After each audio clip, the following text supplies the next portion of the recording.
ایران نے لبنان سے اسرائیلی انخلا کی واضح ٹائم لائن مانگ لی۔ ترجمان ایرانی وزارت خارجہ اسماعیل بقائی نے صحافیوں سے گفتگو کرتے ہوئے کہا کہ مقبوضہ لبنانی علاقوں سے غیر مشروط اسرائیلی انخلا کے لیے واضح ٹائم لائن طے کی جائے۔ لبنان کی خود مختاری کا تحفظ اور جنگ کا خاتمہ پائیدار معاہدے کی بنیادی شرط ہے۔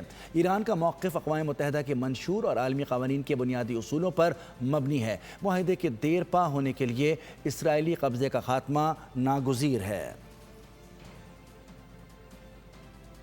ایران نے لبنان سے اسرائیلی انخلا کی واضح ٹائم لائن مانگ لی۔ ترجمان ایرانی وزارت خارجہ اسماعیل بقائی نے صحافیوں سے گفتگو کرتے ہوئے کہا کہ مقبوضہ لبنانی علاقوں سے غیر مشروط اسرائیلی انخلا کے لیے واضح ٹائم لائن طے کی جائے۔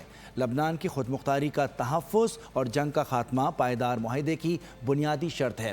ایران کا موقف اقوام متحدہ کے منشور اور عالمی قوانین کے بنیادی اصولوں پر مبنی ہے۔ معاہدے کے دیر پا ہونے کے لیے اسرائیلی قبضے کا خاتمہ ناگزیر ہے۔